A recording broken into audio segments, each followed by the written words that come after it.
নমস্কাৰ মই ভাস্কৰ জ্যোতিয়ে স্বাগতম জনাইছো আমাৰ এই বিশেষ অনুষ্ঠান কেম্পাছলৈ আৰু আজি আমি আহিছো পশ্চিম গুৱাহাটী মহাবিদ্যালয়। আমি সকলোৱে জানো যে আমাৰ প্ৰাণৰ শিল্পী জুবিন গাৰ্গক হেৰুৱাই আমি প্ৰত্যেকজন লোক প্ৰত্যেকগৰাকী অনুৰাগী আজি ব্যথিত হৈ পৰিছো, ম্ৰিয়মান হৈ পৰিছো শোকত।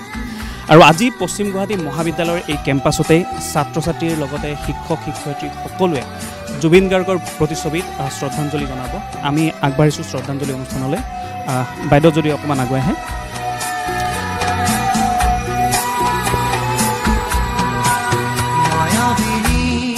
রাতের বুকু দেখা পালো তোমার ছবি ধরা দিলা গোপনে আহি ইয়ার কোন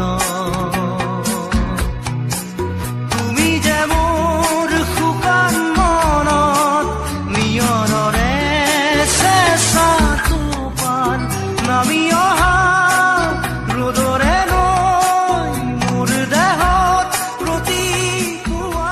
জুবিনদাৰ সৃষ্টিৰাজিক আমি বুকুৰ মাজতে ৰাখি সজীৱ কৰি ৰাখি আমি আগুৱাই যাব লাগিব। আমি সকলোৱে নিজৰ নিজৰ কাম কৰি যাব লাগিব, কাৰণ জুবিন গাৰ্গেও বিচাৰিছিলে যে কাম কৰি যোৱাটো, দিনে নিশাই কেৱল কাম কৰি গৈছিল আৰু আমাক বিশাল বিশাল সংগীতৰ এটা ভঁৰাল দি গুচি গৈছে আমাৰ প্ৰাণৰ শিল্পী জুবিনদা।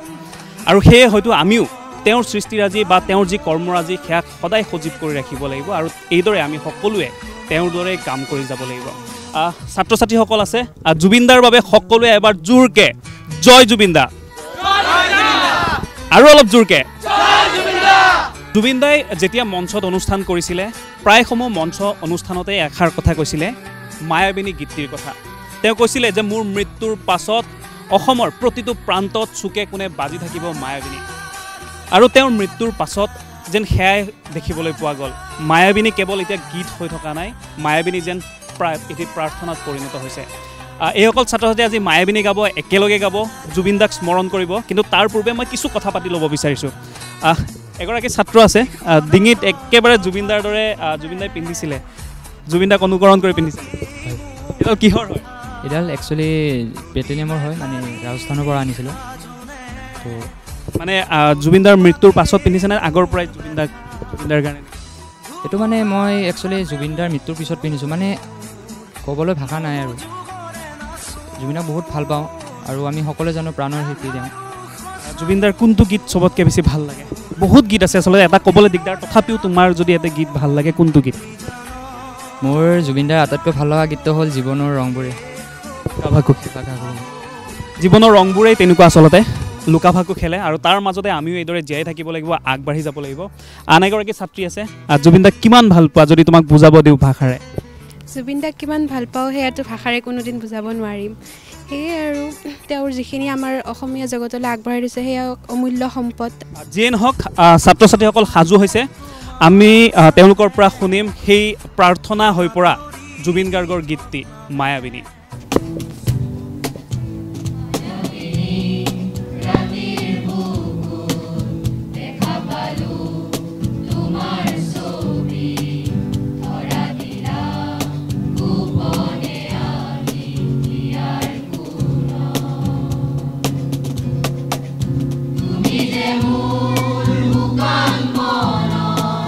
নিয়ৰৰে চেঁচা টোপাল নামি অহা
এয়া হৈছে জুবিনদাৰ সেই মায়াবিনী গীতটি।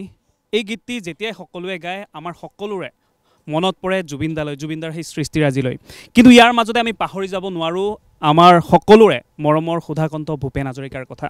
আৰু নৱেম্বৰ মাহতে মৃত্যু হৈছিলে, 5 নৱেম্বৰত মৃত্যু হৈছিলে ভূপেন হাজৰিকাৰ। আৰু এই সময়ত ছাত্ৰ ছাত্ৰীসকলে জুবিন গাৰ্গৰ মায়াবিনী গীতটিৰ লগতে তেওঁলোকে গাব বিচাৰিছে ভূপেন হাজৰিকাৰ এটি কালজয়ী গীত।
বৰ্তমান সময়ত আন বহু মহাবিদ্যালয়ৰ সৈতে ফেৰ মাৰিব পৰাকৈ গঢ়ি তোলা হৈছে মহাবিদ্যালয়খনৰ আন্তঃগাঁথনি, লগতে অধ্যয়নৰ এক সুন্দৰ পৰিৱেশ। এই মহাবিদ্যালয়ত অধ্যয়ন কৰিয়েই বিভিন্ন ক্ষেত্ৰত জিলিকি উঠিছে ছাত্ৰ ছাত্ৰীসকল। আমাৰ এই অঞ্চলটো পলাশবাৰী অঞ্চলটো বিশেষভাৱে এৰী সূতাৰ লগত জড়িত। সেইকাৰণে আমি ইয়াতে এখন তাঁতশাল আৰম্ভ কৰিলোঁ আৰু আমি সেই হস্তশিল্পৰ যিটো আমাৰ বোৱা কটা যিটো আমাৰ শিল্প, সেই শিল্পটো জীয়াই ৰাখিবৰ কাৰণে আমাৰ এই প্ৰাক্তন ছাত্ৰৰ দ্বাৰা আমি এটা চাৰ্টিফিকেট কোৰ্চ আৰম্ভ কৰিলোঁ। আৰু লগতে মহাবিদ্যালয়টো যাতে কিছু বিত্তীয়ভাৱে আমি লাভান্বিত হওঁ, সেইকাৰণে আমি গামোচা উৎপাদন কৰিলোঁ। আমাৰ যিমানবিলাক আছে অনুষ্ঠান পৰ্ব আৰম্ভ হয়, আমি আমাৰ হাতে বোৱা গামোচাৰে আমি আৰম্ভ কৰোঁ আৰু সেই গামোচা আমি বাহিৰত বিক্ৰী কৰিবৰ কাৰণেও এতিয়া প্ৰচেষ্টা চলাই আছোঁ। নিউ এডুকেশ্যন পলিচিৰ যিটো মূল লক্ষ্য সেইটো হৈছে সামগ্ৰিক বিকাশ। গতিকে আমি কি কৰিলোঁ যে আমাৰ ইনডোৰ ষ্টেডিয়ামখনত আমি যিটো এটা টাইম ধৰি দিলোঁ, এইখিনি টাইম দিনৰ ভাগত আমাৰ ছাত্ৰ ছাত্ৰীয়ে শিকিব। আৰু যিহেতু ইনডোৰ ষ্টেডিয়ামটো এখন ডাঙৰ ষ্টেডিয়াম UGCৰ পৰা আমি পাইছিলোঁ, গতিকে সেই ষ্টেডিয়ামখন আমি মুকলি কৰি দিলোঁ যাতে বাহিৰৰ ছাত্ৰ ছাত্ৰীও খুব কম পইচা দি আমাৰ এই ইনডোৰ ষ্টেডিয়ামত বেডমিণ্টন শিকিব পাৰে। শংকৰদেৱক যাতে তেওঁলোকৰ জীৱনশৈলীৰ লগত মিলাই ল'ব পাৰে, শংকৰদেৱনো কোন আছিল, কি আছিল, বিশ্ব দুৱাৰত যাতে শংকৰদেৱক লৈ নিজকে তেওঁলোকেও গৌৰৱ কৰিব পাৰে, সেনেকৈ আমি শংকৰদেৱ অধ্যয়ন কেন্দ্ৰ এটা আমি অলৰেডি আমি প্ৰতিষ্ঠা কৰিছোঁ আৰু শংকৰদেৱৰ লগত জড়িত আমি বিভিন্ন কাৰ্যসূচী অলৰেডি আমি কৰি গৈ আছোঁ। ঠিক তেনেকৈ আপোনালোকে জানিব যে মামণি ৰয়ছম গোস্বামী এগৰাকী আন্তৰ্জাতিক খ্যাতিসম্পন্ন সাহিত্যিক আছিল আৰু তেওঁ আমাৰ কলেজৰ পৰা, তেওঁৰ জন্মস্থান অলপ দূৰত আছিল ইয়াৰ পৰা। গতিকে আমাৰ ল'ৰা ছোৱালীয়ে যাতে এই অঞ্চলৰ এজন বিখ্যাত সাহিত্যিক, গোটেই বিশ্ববৰেণ্য সাহিত্যিকগৰাকীক যাতে জানে, গতিকে তেওঁৰ সাহিত্য ৰাজিও যাতে আমাৰ ছাত্ৰ ছাত্ৰীৰ মাজত সদায় চিৰপ্ৰবাহিত হৈ থাকে, সেইকাৰণে আমি মামণি ৰয়ছম অধ্যয়ন কেন্দ্ৰ এটা পাতিছোঁ। কি ক'ব এই মহাবিদ্যালয়খনৰ বিষয়ে? এই মহাবিদ্যালয়খনটো আমি প্ৰায় সোণালী জয়ন্তী বৰ্ষত অহা বছৰত আমি ভৰি দিম। আৰু এই মহাবিদ্যালয়খন হৈছে এখন আমাৰ মহানগৰৰ নহয়, আকৌ গাঁৱৰ নহয়, আমি মিডিলতে অৱস্থিত। গতিকে এই অঞ্চলৰ যিসকল বৰেণ্য ব্যক্তিয়ে যিবোৰ আকাংক্ষা লৈ এই মহাবিদ্যালয় স্থাপন কৰিছিল, আজি বাস্তৱ কিছু সম্পূৰ্ণ নহ'লেও কিছু আমি বাস্তৱত ৰূপ লোৱা বুলি আমি অনুভৱ কৰিছোঁ। আৰু এই মহাবিদ্যালয়খনত মই বিশেষকৈ 27টা বছৰ অতিক্ৰম কৰিলোঁ। এটা গৌৰৱ উজ্জ্বল ইতিহাস ইয়াত জড়িত হৈ আছে আৰু ইয়াত আমাৰ ছাত্ৰ ছাত্ৰীসকলৰো বহুখিনি ৰাষ্ট্ৰীয় পৰ্যায়ত খেলুৱৈ হওক সংগীততে হওক বিভিন্ন পৰ্যায়ৰ সুনাম অৰ্জন কৰিবলৈ সক্ষম হৈছে। গতিকে এই মহাবিদ্যালয়খনক লৈ সদায় গৌৰৱ অনুভৱ কৰিছোঁ। আমি আৰু কথা পাতিব বিচাৰিছোঁ, আপোনালোকৰ ওচৰলৈ আহিছোঁ। কি ক'ব এই মহাবিদ্যালয়খনৰ বিষয়ে একেবাৰে চমুকে?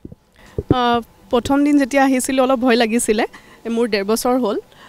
এতিয়া একদম নিজৰ আপোন, চব ছিনিয়ৰ টিচাৰ্ছে নিজৰ কৰি লৈছে, ভুল যিখিনি হয় সেইখিনি ঠিক কৰাই দিয়ে। চ' ভাল লাগিছে খুব। ছাত্ৰ ছাত্ৰীসকলৰহে ভয় লাগে কলেজলৈ, শিক্ষক শিক্ষয়িত্ৰী লাগে বুলি লাগিছিলে প্ৰথম দিন। বিকজ মই ভাবোঁ যে টিচাৰ্ছ ফাৰ্ষ্ট ষ্টুডেণ্টছ হয়, লাৰ্ণাৰ্ছ হয়, তাৰপিছতে টিচাৰ। তো মোৰ ভয় লাগিছিলে, পিছত এতিয়া ঠিক হৈ গৈছে। কি ক'বা? হয়, মোৰ 3 বছৰ হ'ল আহিব। আৰম্ভণিতে মোৰো ভয় লাগিছিলে, বায়ে কোৱাৰ নিচিনাকৈ চব ছিনিয়ৰ ষ্টাফ আছিলে, ছাৰ বাইদেউসকল। শেষলৈ ছাৰ বাইদেউহঁতে আঁকোৱালি লৈছে, লৈ পেলাই ভুলবিলাক দেখুৱাই দিছে আৰু এতিয়া সকলোৱে আমি মিলা প্ৰীতিৰে কলেজখন চলি আছে। ষ্টুডেণ্টসকলৰ সৈতে কেনেকুৱা সম্পৰ্ক? মোৰ আগৰ বক্তা মৃন্ময়ী বাইদেউ কোৱাৰ নিচিনা মই ইংৰাজী বিভাগৰ মুৰব্বী অধ্যাপিকা ডক্টৰ মেৰী কলিতা। মোৰ বাইদেউৰ নিচিনা একেই অভিজ্ঞতা। মোৰ 30 বছৰ হ'ল এইখন মহাবিদ্যালয়ত। প্ৰথমতে যেতিয়া ইংৰাজী সাহিত্য অসমীয়াত পঢ়াব লগা হৈছিল, সেইটো সাংঘাতিক এটা মানে জব ছেটিছফেকশ্যনৰ মানে উল্টাটো হৈছিল। মানে ক'ত আহি পৰিলোঁ এনেকুৱা এটা ভাৱ আহিছিল। কটনত পঢ়া, গুৱাহাটী ইউনিভাৰ্চিটিত পঢ়া, কিন্তু লাহে লাহে এনেকুৱা হ'ল, সেইটো কৰি কৰি আমাৰ ল'ৰা ছোৱালীখিনিক দেখিলোঁ ইমান শিকিবৰ ইচ্ছা। এনেকৈ নি এতিয়াতো মেজৰ বেটছ বাই বেটছ ওলাই গৈ আছে। সেইখিনিয়ে অভিজ্ঞতা। এতিয়া বহুত উন্নতি হ'ল আগৰ তুলনাত কলেজখন। একেবাৰে চমুকৈ। হয় হয়, মই নিৰ্মালী বৰা। মোৰ ইয়াতে 17 বছৰ হ'ল। মই প্ৰথম যিদিনা ইয়াতে এপ্লিকেশ্যন দিব আহিছিলোঁ, ইয়াৰে যিটো এনভাইৰনমেণ্ট মানে যিটো মানে তেতিয়া আছিলে আমাৰ Balendra Kumar Das sir, principal sir, তেওঁৰ মানে দিনত মানে আমাৰ পৰিৱেশটো আৰু বেছি ধুনীয়া আছিলে। আজি আপোনালোকে যিটো দেখা পাইছে তাতকৈ আৰু বেছি গছ আছিলে আচলতে। খুব ধুনীয়া সেউজীয়া পৰিৱেশ এটা আছিলে। তেতিয়া আহি মানে লাগিছিলে যে মই ইণ্টাৰভিউটোত যাতে পাছ হওঁ আৰু যাতে চাকৰিটো পাওঁ। তাৰে পিছত আজি 17 বছৰ কাম কৰি আছোঁ, কৰি ভাল লাগিছে। ল'ৰা ছোৱালীবিলাকক মই মেথছ পঢ়াওঁ, ষ্টেটিষ্টিক্স পঢ়াওঁ। শিকি আছে বুলি ভাবিছোঁ, কিবা শিকাব পাৰিছোঁ বুলি ভাবিছোঁ। দুগৰাকী শিক্ষক আছে, মই কথা পাতিম আপোনাৰ সৈতে। তেওঁলোকে এটি গীত আৰু এটা কবিতা আবৃত্তি কৰিব বুলি কৈছে। মই অকণমান, আপুনি কি কৰিম বুলি ভাবিছে? মই কবিতা এটি পাঠ কৰিম। একদম চমুকে এটা অন্তৰা। কবিতাৰ শিৰোনাম মোক এটা শব্দ লাগে। লিখিব পৰা নাই, ভাবিব পৰা নাই, সানিব পৰা নাই, উকা কাগজত নীলা ৰং। শব্দৰ বকচত বগাই উকা কাগজ নীলা কৰিবলৈ মোক এটা শব্দ লাগে। গতিময় শব্দ, পৰিৱৰ্তনশীল শব্দ, মূল্যবোধৰ শব্দ। শব্দৰ পিছে পিছে দৌৰিছোঁ, আজীৱন দৌৰিছোঁ, হাত মেলি দিছোঁ, ধৰিব পৰা নাই, আনিব পৰা নাই হাতৰ মুঠিলৈ। শব্দটোৱে ধৰা দিয়া নাই, শব্দ আগে আগে। মোক এটা শব্দ লাগে, মায়াময় শব্দ, অৰ্থময় শব্দ, আৱেগময় শব্দ, য'ত মোৰ সাধনাৰ সমগ্ৰ সত্তা বিচাৰিব। এটা আৱেগময় শব্দ থাকিব, আৱেগ অনুভূতি আছে জীৱনৰ অন্বেষণ। যি শব্দৰ বুকুত আছে জীৱকুলৰ জন্মৰ ঐশ্য মৃত্যুৰ কিৰিলে। যি শব্দত আছে মানৱৰ উত্তৰণ, ইতিহাসৰ উঠন পতন। যি শব্দত আছে মানৱৰ সমস্ত মান অভিমান, দুখ যন্ত্ৰণা, প্ৰাপ্তি আৰু হেৰুৱাৰ বেদনা। যি শব্দত নিহিত হৈ আছে এন্ধাৰ আৰু পোহৰৰ অলৌকিক মিলনৰ কথা। নিয়ৰ আৰু দুবুৰীৰ হৃদয় ভঙা ব্যথা। খুবেই সুন্দৰ, খুবেই সুন্দৰ। এটা হাত চাপৰি সৰুকৈ, খুব ভাল লাগিলে। অকণমান আপুনিও আগুৱাই আহিব, একেবাৰতে আমি কথাখিনি পাতি লওঁ। আপুনি এটি সৰু গীত শুনাম বুলি ভাবিছে ন? অকণমান আমাক শুনাই দিব। ঠিক আছে বাৰু, মই লোকগীত এটা গাম। অভিমন্যু বীৰে যেতিয়া মানে বিহুৰ ভিতৰত আছিলে, সপ্তৰথে আগুৰি ধৰিছিলে, তেতিয়া তেওঁ কেনেকৈ কান্দিছিল সেই কথাটোহে মই অকণমান লোকগীত আকাৰত ক'ম। কান্দে বীৰ অভিমান্য বেহুৰ ভিতৰে, যম ঘৰে যাওঁ আজি কুৰু সমৰতে,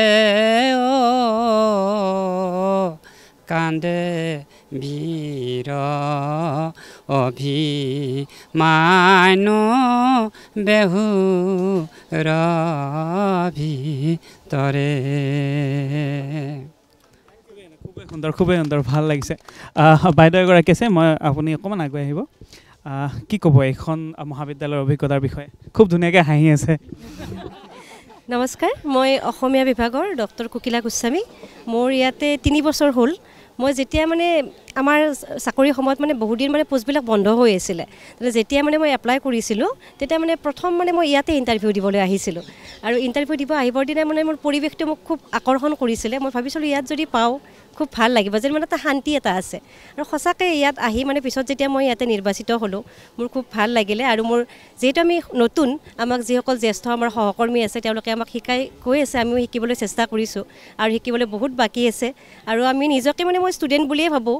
আৰু আমাৰ ছাত্ৰ ছাত্ৰীসকলৰ পৰা বহুতখিনি শিকিছোঁ। সিহঁতে মানে বহুত আগ্ৰহ আছে, এইটো ক'ব লাগিব। সিহঁতে ক্লাছৰ বাহিৰেও পিছতো আমাৰ লগত যোগাযোগ কৰে কিবা কিবি নাজানিলে, আৰু বহুতখিনি আগবাঢ়ি গৈ মানে বিশ্ববিদ্যালয়ৰ লগতে বেলেগ বেলেগ মানে পাঠ্যক্ৰমতো আগবাঢ়ি যাব পাৰিছে। গতিকে বহুতখিনি মানে ভাল লগা মানে পৰিৱেশ আৰু পিছলৈও মানে কলেজখন যাতে আমাৰ আগুৱাই যায়, সেইটোৱে মানে মোৰ কামনা। খুবেই ধন্যবাদ, খুবেই সকলোকে ধন্যবাদ জনাইছোঁ।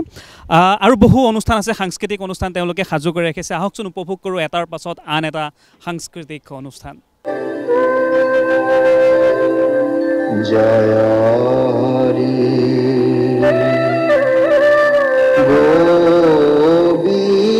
গোবিন্দ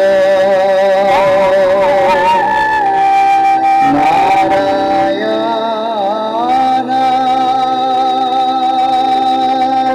ৰাম কেশব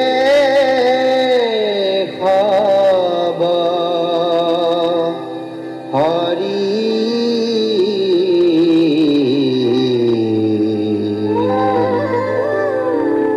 জয় জয় ৰাম ৰাম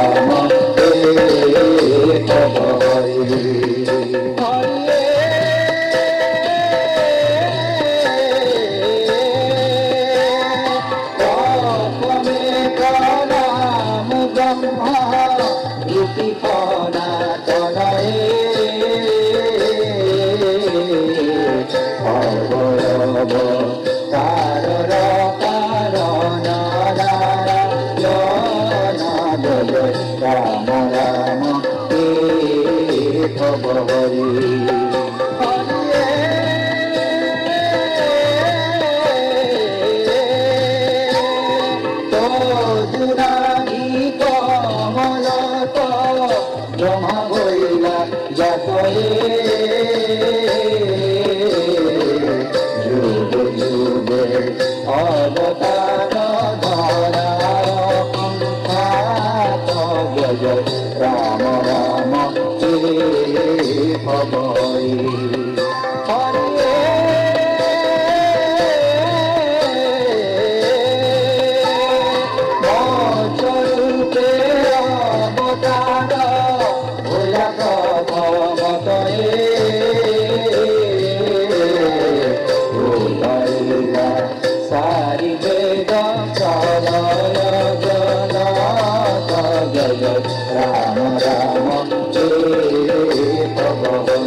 ৰূপৱালীৰ হাতানি তৰাই ঢাকে গা চকুত লাগিল মোহনি তৰা চকুত লাগিল মোহনি টিপি টিপি চাৱনি তৰা টিপি টিপি চাৱনি জোন ধনৰ বুকৰ ফাকত ললে আহি ঠাই হাতী পতি চিকিমিকি নাচি নাচি যায় জোন ধনে জোনালিতে তৰাও ঠিক চাই হাতী পতি চিকিমিকি নাচি নাচি যায় আমুলি তৰাতি দেখি জোনে ললে বুকত ধুৰীয়া তামোলৰে ৰং লাগিল মুখত পোহৰৰে হেলেঙি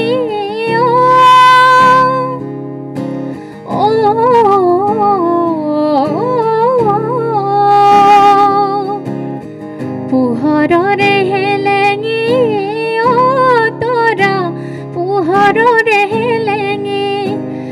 লাগিল তৰা ভেলেঙি তৰা লাগিল তৰা ভেলেঙি নিজম ৰাতি অকল ঘৰে জোনক দেখা পাই হাতী পতি চিকিমিকি নাচি নাচি যায় একবিংশ শতিকা প্ৰেম কাহিনী ৰুমালৰে ভাজতে স্মৃতিৰে ৰেঙনি একবিংশ শতিকা মোৰ কাহিনী ৰুমালৰে হাসতে দুখৰে বিৰমি ৰুমালৰ ভাজে ভাজে দুখৰে বিৰমি ৰুমালত কাহিনী ৰুমালত জীৱনী ৰুমালত মনিয়া ৰুমালত সুবনি ৰুমাল ৰুমাল ৰুমাল ৰুমাল এখন ৰঙা ৰুমাল ৰুমাল ৰুমাল ৰুমাল আজি হাতাৰ মেঘৰ বিষাত বিজুলীৰ যত খেলা পুৱা গধূলিৰ ৰং মেঘৰ বিষাত বিজুলীৰ যত খেলা পুৱা গধূলিৰ ৰং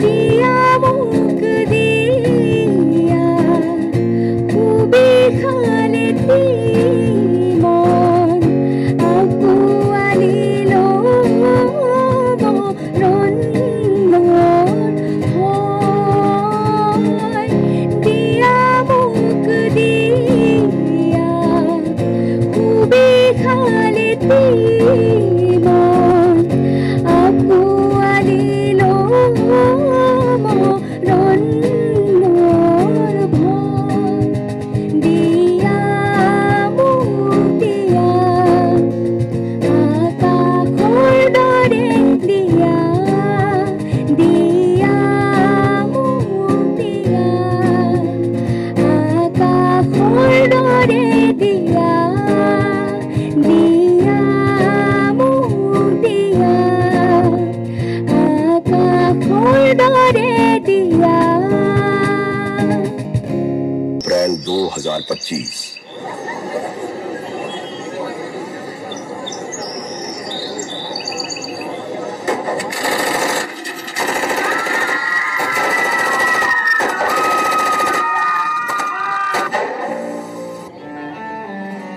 पहलगाम के बायसारन में आतंकियों ने किया टूरिस्ट पर हमला। इस हमले में 27 की मौत जबकि दर्जनों घायल होने की सूचना।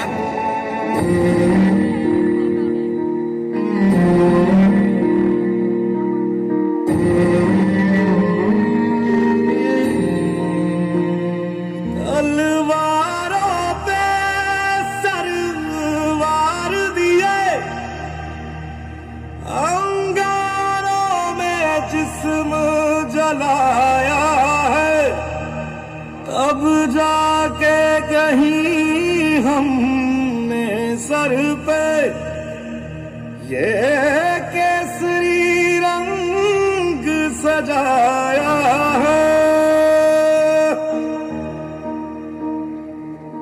ऐ मेरी ज़मीं अफसोस नहीं जो तेरे लिए सौ दर्द से महफूज रहे तेरी आन सदा चाहे जान मेरी ये रहे न रहे। ऐ मेरी ज़मीं महबूब मेरी मेरी नस नस में तेरा इश्क बहे फीका न पड़े कभी रंग तेरा जिस्मों से निकल के खून कहे।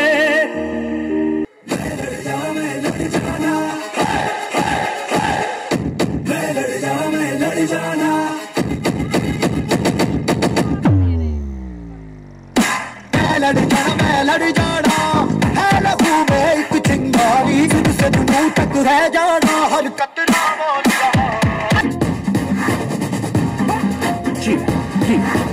आ गई घड़ी है देखो सबसे बड़ी मुझसे बस 2 कदम पे देखो जीत तो खड़ी है मुझे कब से इंतजार था आज की शाम का अब देखो क्या करता है ये बंदा हिंदुस्तान का जो किसी के भी आगे झुका नहीं हाँ मैं हूँ उस देश का बैठ के ले नजारा इस ट्रैवल और बेस का सीधा चलूं या चलूं ढाई चाल मैं खेल मेरा होगा ये देख लंबी रेस का विजयी भव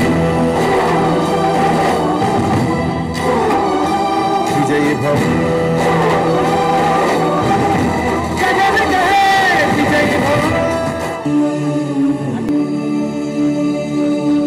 तेरी जमीन से हम सर उठा के चले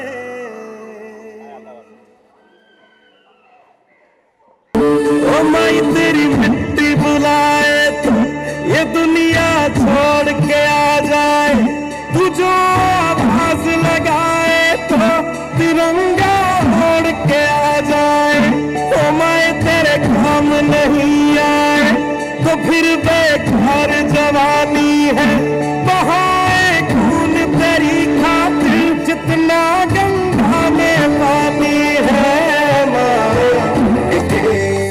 আজিলৈ ইমানেই ইয়াৰ লগে লগে মই ভাস্কৰ জ্যোতিয়ে বিদায় লৈছোঁ ধন্যবাদ